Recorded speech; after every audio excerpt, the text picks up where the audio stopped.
Assalamualaikum warahmatullahi wabarakatuh. Hello everyone, my name is Cindy Wisa Wahyuni.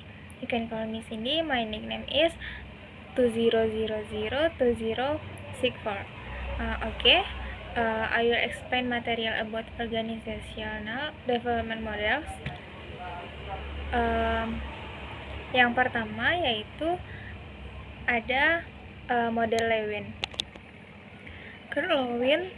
Robbins 2008 mengajukan teori 3 fase perubahan dan sering disebut juga sebagai pencairan atau unfreezing, kemudian perubahan movement, dan pembekuan kembali yaitu refreezing.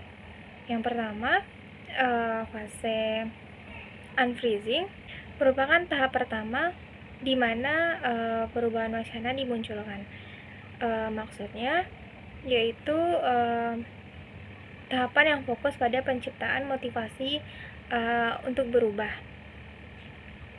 Unfreezing merupakan usaha perubahan untuk mengatasi resistensi individual dan kesesuaian kelompok. Kemudian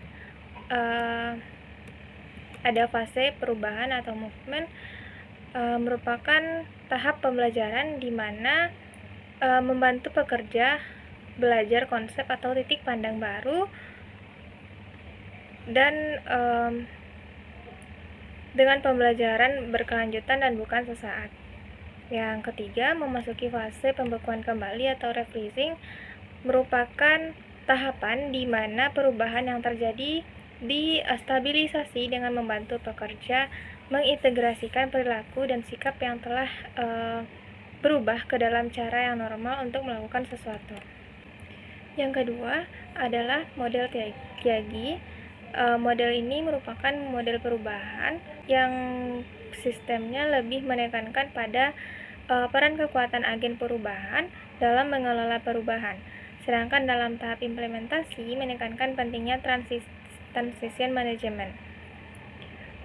Di dalam model Tyagi ini ada beberapa komponen sistem dalam proses perubahan, yaitu yang pertama, adanya kekuasaan untuk melakukan perubahan. Yang kedua, mengenal dan mendefinisikan masalah. Yang ketiga, proses penyelesaian masalah. Dan yang keempat, mengimplementasikan masalah. Yang terakhir, mengukur, mengevaluasi, dan mengontrol hasil. Yang ketiga yaitu ada namanya model action research. Dalam model action research ini terdapat penilaian, pemecahan masalah, implementasi, dan evaluasi. Istilah action research dipakai untuk menamakan suatu research yang diikuti dengan satu tindakan pelaksanaan.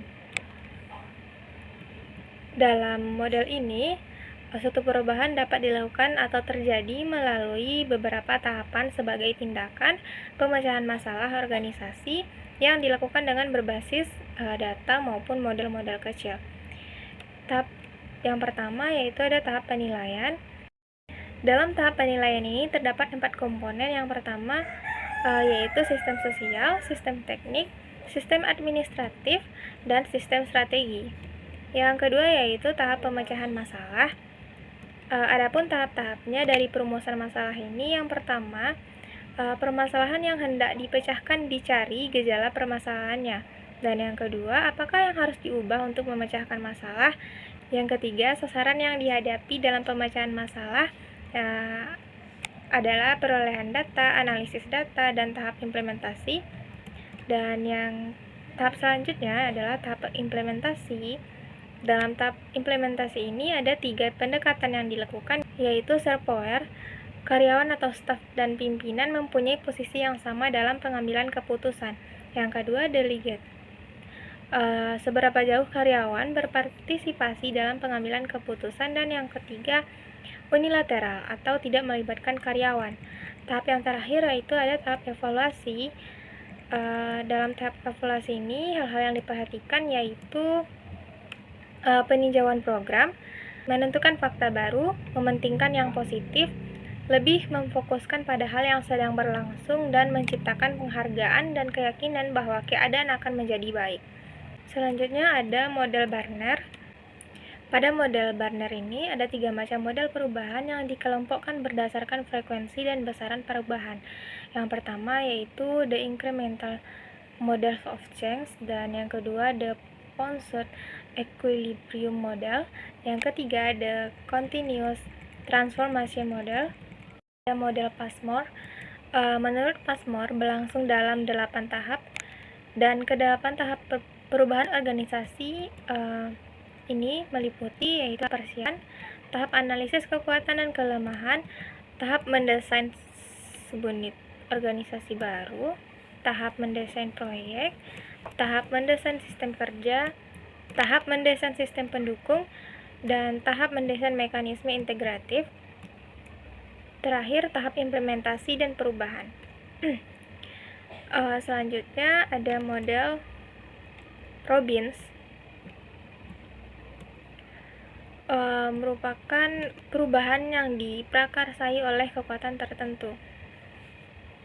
Kekuatan tersebut dijalankan di dalam organisasi oleh agen-agen perubahan, dan pelaksanaan dari intervensi tersebut terbagi menjadi 2 bagian, yaitu apa yang dilakukan dan bagaimana melakukannya. Model Robbins ini merupakan perubahan pada suatu bidang dari organisasi, kemungkinan akan mendorong timbulnya kekuatan baru untuk perubahan lainnya. Selanjutnya ada model Lippitt, Watson, dan Worley. Model ini merupakan perluasan dari 3 langkah proses perubahan dari Lewin, Lippitt, dan Watson dan Worley, yang mengembangkan langkah prosedur perubahan Lewin menjadi 5 fase perubahan yang berencana. Di antaranya yang pertama yaitu pengembangan suatu kebutuhan untuk melakukan perubahan, dan yang kedua menciptakan suatu tata hubungan perubahan, yang ketiga melakukan perubahan, dan yang keempat generalization dari perubahan tersebut dan pencapaian dari suatu tata hubungan terminal. Kemudian ada model Conner. Dinamika perubahan manusia yang memiliki struktur dengan daya tahan resistensi sebagai pola sentral dan didukung oleh 7 pola pendukung, yaitu yang pertama sifat perubahan, proses perubahan, peran perubahan, menolak perubahan, terikat pada perubahan, dan bagaimana budaya memengaruhi perubahan. Dan yang terakhir yaitu ada model Kenichi. Model ini merupakan model perubahan yang menggunakan pendekatan sistem. Dalam model ini ditawarkan kerangka kerja untuk menggambarkan kompleksitas perubahan organisasi. Perubahan ini terjadi dari berbagai komponen, yaitu input-output, serta unsur-unsur yang hendak diubah, dan ketiga komponen tersebut saling berkaitan. Okay, that's all I can say. More or less, I apologize. Wassalamualaikum warahmatullahi wabarakatuh.